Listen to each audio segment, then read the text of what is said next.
prière. Seigneur Dieu, le temps est arrivé et tu vas parler à ton peuple. Je vais diminuer pour que toi tu puisses grandir. Je vais m'effacer afin que toi tu puisses apparaître. Ne m'abandonne pas parce que je travaille sous ton onction. Si tu ne m'accompagnes pas, Seigneur, cette rencontre sera une rencontre des hommes. Mais avec toi, Seigneur, c'est une rencontre avec Dieu. Commence avec moi, Seigneur Dieu de gloire, et finis aussi avec tout ce que nous allons faire ici. Que ma bouche soit ta bouche, que mes mains, Seigneur, soient tes mains maintenant, que mes pieds soient tes pieds, que tu marches, Seigneur, dans les problèmes de tes enfants. Nous voulons voir ta grandeur ce matin, parce que tu es un Dieu qui ne change pas. Tu es le même hier, aujourd'hui et éternellement. Un Dieu qu'il faut appeler quand on a un problème. Nous t'invoquons ce matin, Seigneur, nous voulons te voir agir. Si tu n'avances pas avec nous, nous sommes perdus. Mais avec toi, Seigneur, nous passerons partout. Dans le nom puissant de Jésus, nous avons ainsi prié et nous disons Amen. Amen. Nous allons ouvrir nos Bibles dans les livres des psaumes. Si on peut projeter, c'est mieux. Si on ne projette pas, nous allons lire dans les livres des psaumes, chapitre 20, versets 7 à 8.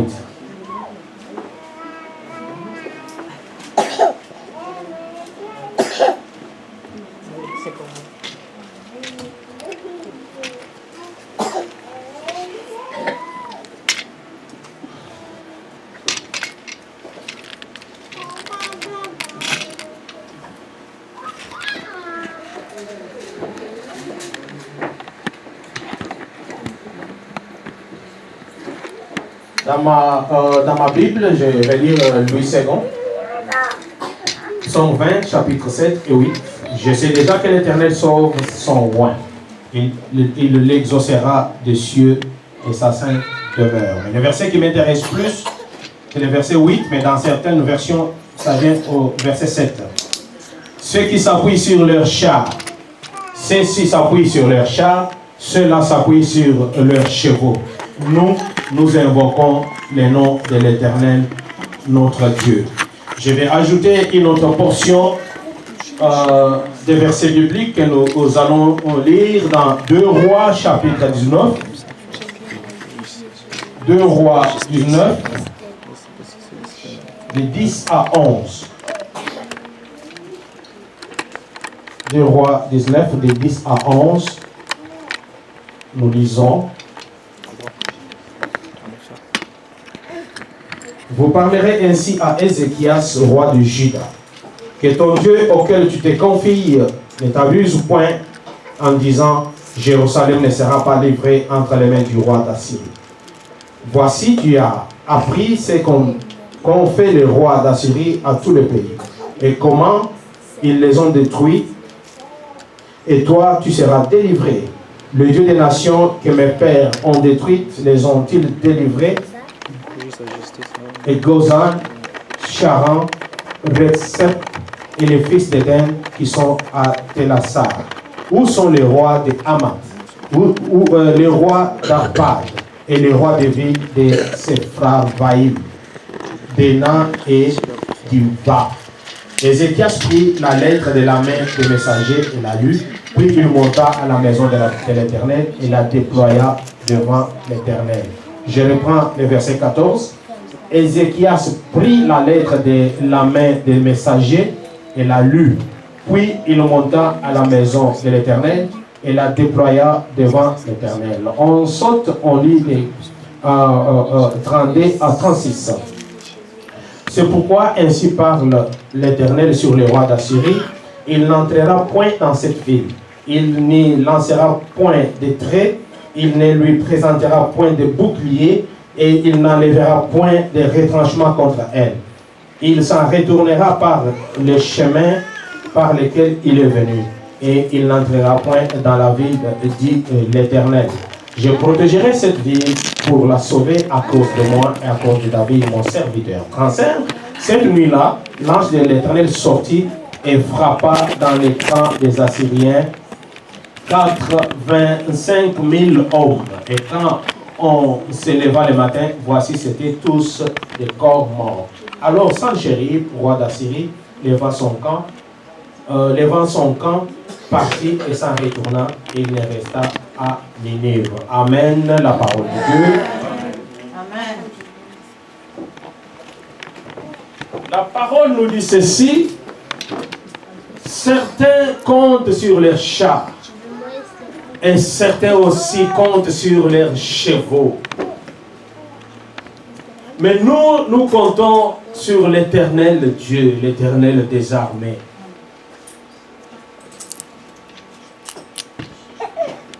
Bien-aimés dans le Seigneur, il y en a beaucoup qui comptent sur ce qu'ils ont. Il y en a qui comptent sur la famille. Il y en a qui comptent sur, je ne sais pas ce qu'ils possèdent dans leur trésor. Il dit, si ceci m'arrivait, mais j'ai quand même de l'espoir de l'autre côté. Même si la guerre venait, j'ai les chars de combat, j'ai des chevaux, je sais comment me protéger. Mais il y en a qui n'ont rien. Ils ne savent pas si telle calamité arrive le matin, tel problème le frappe le soir. Il est seul. Il reste seul et il est toujours seul. Les uns ont leurs chars. Les filles de Babylone comptaient sur leur beauté, mais Esther ne pouvait compter sur personne et sur rien. Les filles de Babylone comptaient sur les grades de leurs parents, les filles des ministres, les filles des gouverneurs, les filles des députés. Mais elle pouvait compter sur quoi? Elle se trouve engagée dans une compétition où elle n'a pas d'origine fixe. Elle n'a rien sur quelque chose sur laquelle s'appuyer. Mais les autres s'appuyaient sur les grades de leurs parents, sur la fortune de leurs parents, sur la position sociale de leurs parents. Mais Esther n'avait personne. Les autres filles s'appuyaient sur leur beauté. Mais elle dépendait de son oncle, pauvre sentinelle. Elle-même étrangère, réfugiée, déportée, orpheline. Elle ne dépendait sur personne. Qu'est-ce qu'on va faire si on se trouve dans un tel cas? Il n'y a personne sur qui je peux compter. Pénina, la femme d'Elkana, elle comptait sur sa beauté et sur ses enfants. Et ça l'a rendue orgueilleuse. Mais Anne, de son côté, elle n'avait rien. Elle pouvait s'appuyer sur quoi pour se vanter? Certains s'appuient sur les chars et s'appuient sur leur fortune. Mais nous, on s'appuie sur quoi? Qu'est-ce que tu vas faire? Quand tu vois tous ceux sur qui tu comptais, ils te tournent le dos. Ils te considèrent comme porte-malheur. Il n'y a plus personne qui regarde vers toi. Amen. Tu restes seul. Il n'y a plus d'appui. Il n'y a rien, il n'y a rien. Il n'y a que toi et toi. Yona Yokaka. Amen. Amen. Amen. Tu regardes devant, il n'y a personne. À l'arrière, il n'y a personne. Ce qui est considéré comme ami, tu t'es confié. Mais ils te tournent les dos. Ils deviennent les premiers amis. Ceux qui étaient amis intimes deviennent ennemis intimes. Amen. Qu'est-ce que tu vas faire dans une situation comme celle-là?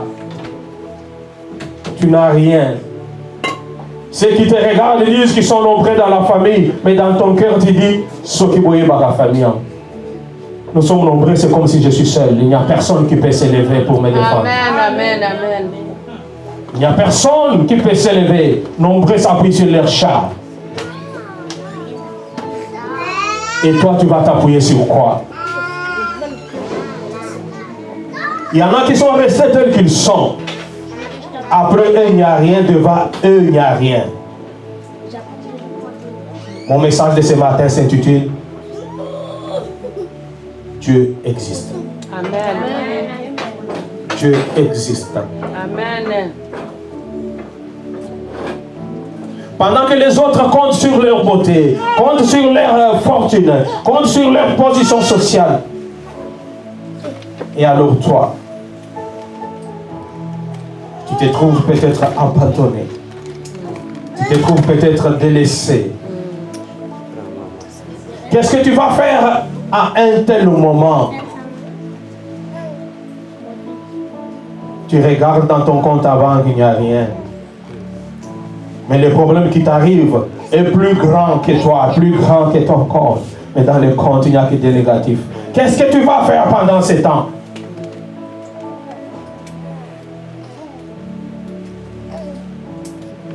Dieu existe. Amen. Nous avons lu les passages dans les livres des 2 rois. Ézéchias, le roi de Juda, il était dans son territoire. Il y a un roi d'Assyrie qui s'est levé comme ennemi. Il est en train de venir. Il est en train d'attaquer des villages et de les dominer, les renverser. Il vient. Aucun roi ne résiste au-devant de lui. Et quand il arrive face en face de Juda, il envoie une lettre au roi de Juda. Suivez-moi très bien. Il envoie un message, il écrit une lettre au roi Ézéchias. Une lettre de menace. Je ne sais pas quelle menace tu as aussi maintenant. Peut-être que tu es acculé par le médecin, ils t'ont envoyé trop d'ordonnances, trop. Il y en a même, on leur dit, c'est la dernière semaine pour toi pour vivre. Tu n'as que 7 jours, tu n'as que 1 mois. Va faire les adieux. Et Ézéchias, on lui envoie une lettre de menace pour lui dire, toi tu penses que tu vas résister. Regarde les autres villages, la part où je suis passé. J'ai pillé, j'ai brûlé leurs dieux. J'ai pris leurs dieux, je les ai mis dans le feu. Ils n'ont pas résisté. Et toi là, avec ton Dieu d'Israël, penses-tu que tu vas résister? J'arrive demain à telle heure. Vous savez, quand vous avez un ennemi qui n'a pas peur de vous, il vous dit qu'il vient demain à telle heure, il vous précise. C'est pour vous dire, préparez-vous, malgré votre force, je dois arriver et je dois gagner. Il donne un rendez-vous pour venir entrer et il sait que tu ne feras rien. Ézéchias, la Bible me dit, il prend la lettre. Il prend la lettre qu'on lui a envoyée, la lettre de menace. Je ne sais pas quel genre de menace il y a aussi pendant ce temps. Ézéchias, il prend la lettre, il lit. Il voit les menaces dedans. Demain, à telle heure, prépare-toi. C'est vraiment sérieux quand un ennemi te donne même l'heure qui va arriver. C'est sérieux, il est sûr de lui. Et Ézéchias regarde autour de lui, regarde ses généraux. Il est conscient qu'ils ne peuvent pas résister. Parce que ce roi a gagné, il a renversé tous les dieux des villages voisins. Tous les dieux des pays voisins ont été brûlés dans le feu. Il reste seul. Il regarde dans son camp, il n'y a aucun général. Pas de généraux qui peuvent se tenir debout. Il lit la lettre. Il pleure. Il dit, c'était sérieux pour lui ces jours-là. Il y a qui est coquille. Et il est allé, la Bible me dit qu'il est allé dans les temples. Il a pris la lettre avec lui. Il est allé s'agenouiller dans les temples. Il a ouvert la lettre au devant de l'Éternel Dieu. Il a commencé à prier. Il dit, Seigneur, il est vrai que ce roi qui a gagné tous les villages voisins, il est vrai cette histoire qui dit, il a gagné tout le monde. Il a pris leurs dieux, il les a brûlés. Maintenant, il vient vers nous. Mais les dieux qu'il a brûlés, c'était les dieux de bois, fabriqués de main d'homme. Mais toi, le Dieu d'Israël, manifeste-toi. Lève-toi et défends-moi. Parce que si tu ne te lèves pas, je suis fini. Les dieux qu'il a pris là-bas, c'est vrai. Ce sont des dieux, mais ce sont des dieux de statues. Les dieux de bois, des dieux qui ne sont pas comme toi. Le fait de lire sa lettre avec Dieu, il a partagé son souci avec Dieu. Il a ouvert son cœur pour dire à Dieu, je suis fini. Dieu aime collaborer avec les gens qui sont finis, les gens qui sont au bout, les gens qui sont fatigués. Venez à moi, vous tous qui êtes fatigués. Je vous donnerai du repos. Amen. Il ne collabore pas avec les gens qui sont encore forts. Les gens qui sont fatigués, qui lui donnent confiance, qui font confiance à lui. Ézéchias se confie à Dieu. Il dit maintenant, si tu me laisses, je suis perdu. Et Dieu lui dit, du haut du ciel, que cet homme n'entrera pas. Il sortira par la porte par laquelle il est entré, il sortira. S'il est entré par la fenêtre en fraude, il sortira par la même fenêtre. S'il est entré par un trou, il sortira par ce trou-là. Parce que je suis l'Éternel Dieu. Et Ézéchias était rempli de joie. Parce qu'il avait un Dieu qui agit. Je viens dire à quelqu'un ce matin que Dieu existe. Je n'ai pas marché pour rien. J'étais très loin de ce pays. J'ai prié pour ce culte. Je disais que Seigneur, que tu te manifestes, que tu agisses, que tu libères ton peuple, que tu touches ton peuple parce que tu es Dieu. Amen. Certains font confiance à leurs chats. Certains font confiance à leurs fétiches, à leur sorcellerie, à leur quoi je ne sais pas. Mais nous faisons confiance à notre Dieu. Un Dieu qui est plus puissant que tout ce qui existe. Nous faisons confiance à ce Dieu-là. Les chevaux, un jour, ils vont se fatiguer et s'arrêter. Mais notre Dieu ne s'est fatigué. Amen. Un Dieu créateur et incréé. Il est l'unique à son genre. Il n'y a personne comme lui. Peut-être tu peux dire que, mais pasteur, pour ce roi-là, ça va quand même parce qu'il est allé voir Dieu avant. Mais moi, mon problème est déjà avec moi. On avance déjà avec moi pour m'enterrer. Comment, qu'est-ce que je peux faire? Pour ce roi Ézéchias, ça va encore. Son ennemi était encore loin. Il a envoyé la lettre. Il a envoyé des menaces. Mais moi, les menaces sont déjà là. Je suis déjà pris. Je suis sur le chemin d'être exterminé. Mais je te rappellerai l'histoire de la veuve de Naïl. Cette femme avait un fils unique. Le fils unique de sa mère, fils de la veuve. Un jour, elle a rencontré le fils unique de son père, Jésus de Nazareth. Fils unique de sa mère, fils unique de son père se rencontrent. Et quand ils se rencontrent, les choses, ça explose. Le fils unique de sa mère, qui est devenu cadavre. Et il est dans le cercueil. On allait pour l'enterrer.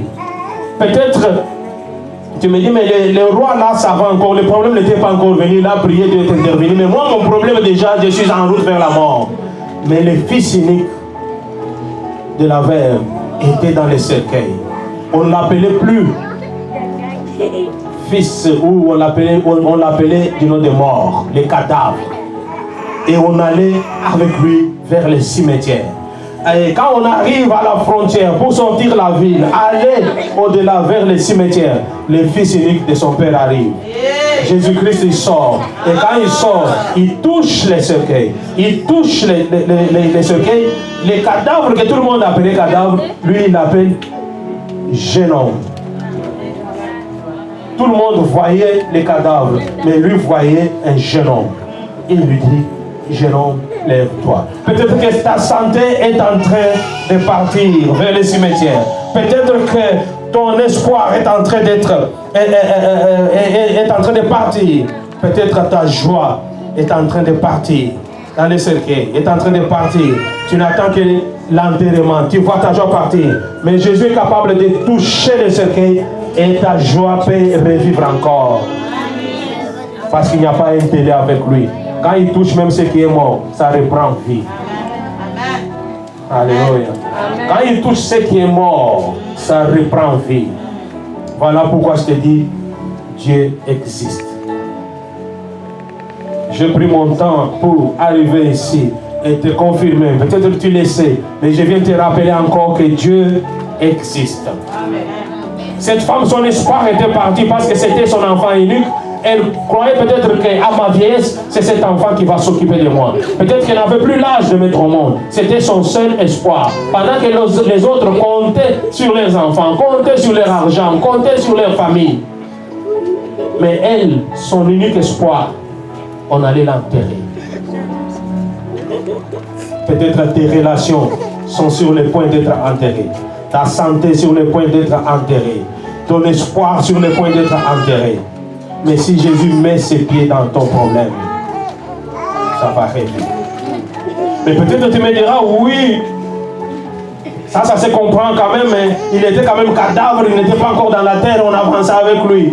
Oui, peut-être tu vas dire, oui, bien sûr, il était visible, on le voyait, Jésus pouvait le toucher. Mais moi, mon cas, il n'y a plus d'espoir, c'est déjà fini. C'est déjà même enterré, c'est déjà oublié. Mon cas est déjà dépassé, c'est oublié, c'est fini. Mais je te dirai une chose encore. Que Lazare était même enterré. Pourri 4 jours. Sa soeur, sa famille n'avait plus d'espoir. Et quand on dit qu'il était ami de Jésus, sa famille était amie, c'est-à-dire c'est là où Jésus, quand il s'est fatigué, il allait se reposer, il allait jouer, il allait manger. C'est la famille amie. Il était mort. Enterré. Premier jour. Deuxième, on ne voyait pas Jésus. Même les voisins commençaient à dire à Marie et Marthe, mais où est-il maintenant? 3 jours, 4 jours, on voit l'homme de Galilée arriver. Où l'avez-vous mis? Seigneur, il sent déjà. Le Dieu que nous vous annonçons, c'est un Dieu qui peut remettre même ce qui est pourri. Avoir confiance en Dieu, c'est plus grand que toute chose. Les yeux peuvent nous tromper parce que nous ne marchons pas à cause de ce que nous voyons, mais nous marchons par la foi. Pour Marie et Marthe et la famille, les amis, ils voyaient que c'est fini, c'est fini. Et on a enterré, on a même mis, on a pris un grand caillou, un rocher, on a scellé les tombeaux. L'histoire est finie. Amen. Mais Jésus-Christ est celui qui peut recommencer une nouvelle page. Amen. Et il recommence la page avec majuscule. Amen. Après un point final, la phrase commence avec majuscule. Amen. Et il est l'unique qui peut le faire. Amen. Pendant que les autres comptent sur leurs chars et leurs chevaux, je te dis, je suis venu te dire ce matin que Dieu existe. Amen. Il peut recommencer une nouvelle page avec toi. Amen. Tout n'est pas encore fini tant qu'il n'a pas encore dit. Yes. Tout n'est pas encore fini tant qu'il te donne encore le souffle de vie. Amen. Qu'on ne te trompe pas, qu'on ne te convainque pas. Tout n'est pas encore fini tant qu'il n'a pas encore dit un mot. Il est l'unique qui peut dire le dernier mot sur ma vie, sur ta vie. Yes. Lazare était fini. Bapanza Matanga, tout était fini. Mais quand lui est arrivé, il dit Lazare sort. Et Lazare est sorti, même pas dans la convalescence. Même pas dans la convalescence. Il est sorti un homme fort. Amen. Amen. Il dit de laissez-les aller. Et ce n'est pas des histoires. Ce sont des choses vraies. Ces dieux-là existent jusqu'aujourd'hui.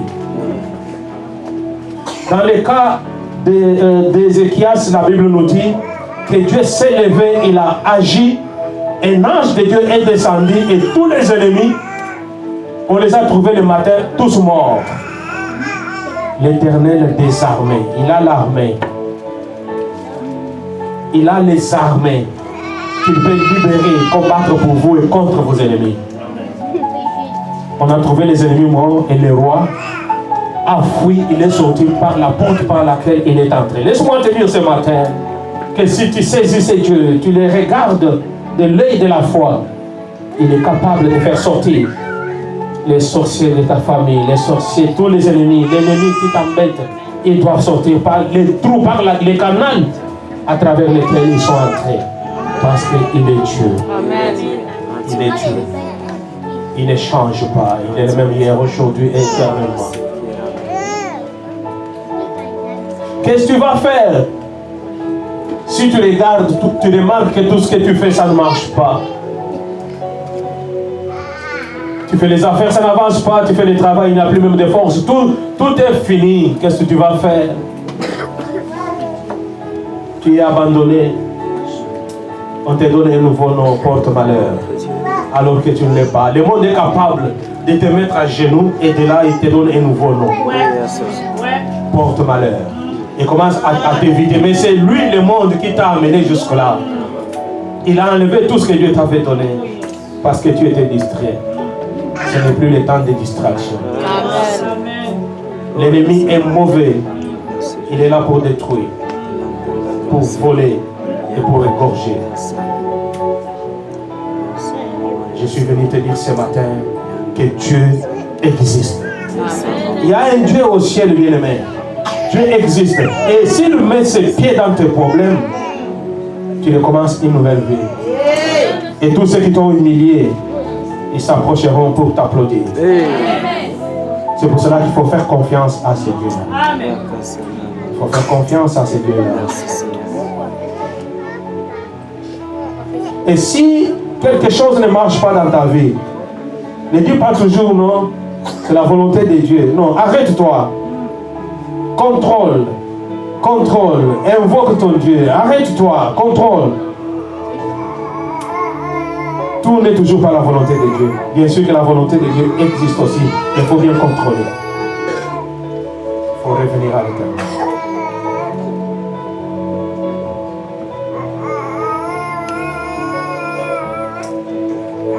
Maintenant, je vais faire quelques déclarations que vous allez suivre attentivement. Et quand tu es touché par ces déclarations, tu peux dire Amen. Mais je préfère que ta foi agisse plus. Il n'y a personne qui va se lever pour toi. Ne te trompe pas, il n'y a personne qui va combattre pour toi. Tu es le seul maître de ta vie. Et Jésus est la source de tes ressources. Il est celui qui connaît tout. C'est lui qui libère. Et il te regarde. Seigneur Jésus, je me tiens maintenant sous ton onction. Je ne m'improvise pas, Seigneur, mais je travaille pour toi. Je le dis parce que tu le sais, oh Dieu. Ton temps est arrivé. Ton temps est arrivé. Le temps de libération, le temps de délivrance de ton peuple. Manifeste-toi pendant ce temps parce que tu existes, Seigneur. Tu n'es pas un Dieu qui existe dans les histoires, mais tu existes dans les faits réels. Ton peuple a besoin de toi ce matin. Nous ne voulons pas aller plus loin avec les paroles, mais nous voulons que tu agisses, que tu libères, que tu délivres maintenant, Seigneur. Parce que tu es Dieu. La gloire t'appartient. Et toi, Satan,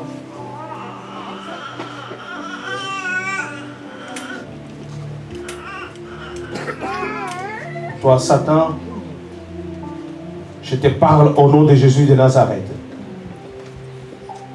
Ma bouche n'est pas ma bouche, c'est la bouche de Jésus. Mes mains, c'est les mains de Jésus. Et je te parle maintenant. Dans ton royaume. Dans ton trésor. Là où tu as caché. Là où tu as enfoui. Tu as dérobé les bénédictions des enfants de Dieu, la santé des enfants de Dieu, les finances des enfants de Dieu. Et tu as caché dans ton trésor. Tu as caché dans ton champ où personne ne peut entrer. Mais Jésus-Christ est capable d'entrer et libérer. Au nom de Jésus-Christ. Au nom de Jésus de Nazareth. Nous avançons vers toi. Nous avançons vers ton camp. Nous pénétrons dans ton coffre-fort, les lieux où tu as caché les biens, les bénédictions des enfants de Dieu, les finances, la santé, le travail, tout ce qui est le mariage, là où tu as caché, tu as fait. Nous les récupérons au nom puissant de Jésus. Nous libérons tout ce que tu as tenu lié au nom puissant de Jésus-Christ de Nazareth. Tous ceux à qui tu as envoyé des maladies, Jésus-Christ les libère. Il entre là où tu les as cachés pour les libérer maintenant au nom puissant de Jésus. Nous libérons les finances, nous libérons la santé, nous libérons la maternité, nous libérons les travaux, nous libérons tout ce que tu as caché maintenant au nom puissant de Jésus. Les relations des gens que tu as brisées, la honte, tu as mis la honte sur les gens. Nous libérons tous ces gens que tu as arrêtés au nom puissant de Jésus. Et nous entrons dans ton quartier général où tu es assis avec tes démons en train de tourmenter les enfants de Dieu. Nous localisons ton quartier général. Nous envoyons le feu de Dieu. Nous envoyons le feu, le souffle de Dieu pour consumer, brûler et détruire ton quartier général où tu es assis, toi et tes démons, pour commander sur les enfants de Dieu pour qu'ils soient détruits, qu'ils souffrent toujours. Nous détruisons cela au nom puissant de Jésus-Christ de Nazareth. Nous envoyons le feu pour consumer. Nous détruisons tes plans malheureux, tes plans de destruction. Nous détruisons aussi les liens des familles, les maladies familiales. Nous les détruisons dans le nom puissant de Jésus-Christ de Nazareth. Que le peuple de Dieu soit libéré. Que les enfants de Dieu soient libérés. Dans le nom puissant de Jésus. Dans le nom glorieux de Jésus-Christ de Nazareth. Et toi, Satan, je te montre les mains ensanglantées de Jésus. Les mains avec le sang qui coule. Je te montre le roi des rois qui est assis sur le trône maintenant. C'est lui qui t'a vaincu il y a plus de 2000 ans à la croix de Golgotha. Il t'a vaincu à cause du sang. Et je jette ce sang maintenant. Merci Seigneur, que ce sang aille partout, que le sang de Jésus touche tout ce qui était enchaîné. Que ce sang les libère, les nettoie et les lave. Qu'ils soient libérés totalement. Parce qu'ils sont des propriétés privées de l'éternel Dieu. Ils ne t'appartiennent pas, tu n'as jamais créé. Libère tous ceux qui sont sous ta responsabilité maintenant. Libère tous ceux que tu as liés, tous ceux que tu as cachés. Libère au nom de Jésus, je t'ordonne. Je te l'ordonne maintenant. Libère. Seigneur, merci. Merci parce que tu es au service, parce que tu agis maintenant. Seigneur, merci. Parce que tu es le même hier, aujourd'hui et éternellement. Merci Seigneur. Merci parce que tu es Dieu. Qui est comme toi Seigneur. Merci. Merci Seigneur. Libère ton peuple. Merci Seigneur parce que tu agis. Merci Père de gloire. Merci parce que tu agis. Merci Seigneur. Merci pour ton onction maintenant Seigneur. Ton onction qui nous enveloppe, qui envahit cette salle maintenant. Au nom puissant de Jésus. Libère, oh mon Dieu, mon roi. Libère tous ceux qui sont sous la captivité de l'ennemi. Libère maintenant, Seigneur. Au nom puissant de Jésus. Agis, oh Dieu de gloire. Merci, Seigneur, pour tout, parce que tu es Dieu. Un Dieu puissant, un Dieu d'amour, un Dieu qui agit, qui est comme toi, Seigneur. Nous te bénissons, nous te rendons grâce. Merci, Seigneur. Merci. Merci, oh Dieu. Tu entres partout, Seigneur. Tu entres dans les tombeaux. Tu entres dans les camps de l'ennemi. Et tu les vides comme tu veux. Merci, Seigneur. Que la fumée remplisse les camps de l'ennemi. Que la fumée aveugle l'ennemi. Que la fumée remplisse les camps de l'ennemi. Que ces prisons soient vides. Que ces prisons soient vides. Que les enfants de Dieu sortent avec les mains en l'air. Parce que c'est lui qui les a délivrés et puissant. Jésus de Nazareth. Merci Seigneur. Merci Seigneur pour ton amour. Merci pour la victoire. Nous sommes entrés victorieux et nous sortons victorieux. Merci Père de gloire. Je déclare la victoire maintenant. Et toi l'enfant de Dieu, reçois ta santé. Reçois tes finances. Reçois ta fierté. Que la honte tombe au nom puissant de Jésus. Marche tête haute. Frappe-toi la poitrine parce que tu es le fils et la fille du Très-Haut. Marche parce qu'il est Dieu. Il est puissant, il est glorieux. Je n'ai pas à dire plus parce que toi-même tu vas te montrer à la voix de Golgotha. Seigneur, tu as dit tout est accompli. Et cela s'est accompli aujourd'hui dans la vie de mon frère et de ma soeur. Il est libre à jamais parce que tu vis et tu ne mourras pas. Tous sont morts, ils sont pourris, ils mourront, ils pourriront. Mais toi tu es mort, tu es ressuscité. Tu es un Jésus ressuscité. C'est lui que nous prêchons aujourd'hui. Oh Seigneur de gloire, les maternités sont libérées, la santé est libérée, les finances sont libérées. Au nom puissant de Jésus, oh Dieu de gloire, je te bénis, je te rends grâce. Parce que tu es Dieu. Parce que tu es Dieu. Alléluia, Jésus. Maintenant Seigneur, je tourne vers toi. Parce que l'ennemi est anéanti. Je tourne vers toi, Seigneur. Je te demande de marcher avec ce peuple. Que ce peuple témoigne. Partout où ils seront. Que les témoignages se voient. Qu'ils parlent de toi que tu as fait. Seigneur, qu'ils parlent de ce que tu as fait aujourd'hui. Dans le nom puissant de Jésus. Garde ce peuple. Je les laisse entre tes mains. Père, j'ai fait ce que tu m'as recommandé, mais c'est à toi maintenant d'agir. C'est à toi de les garder et de les protéger. Et ce qu'ils ont reçu, Seigneur, que l'ennemi ne puisse plus voler cela. Père, nous déclarons la réussite totale de ton peuple. Les chrétiens ne doivent pas, au Seigneur, pleurer plus que les païens, ne doivent pas pleurnicher plus que les païens, mais ils doivent témoigner, proclamer que tu es Dieu. Nous bénissons ton nom, Seigneur. Agis à nous. Manifeste-toi ce matin dans le nom puissant de Jésus. Nous avons ainsi prié et nous disons Amen.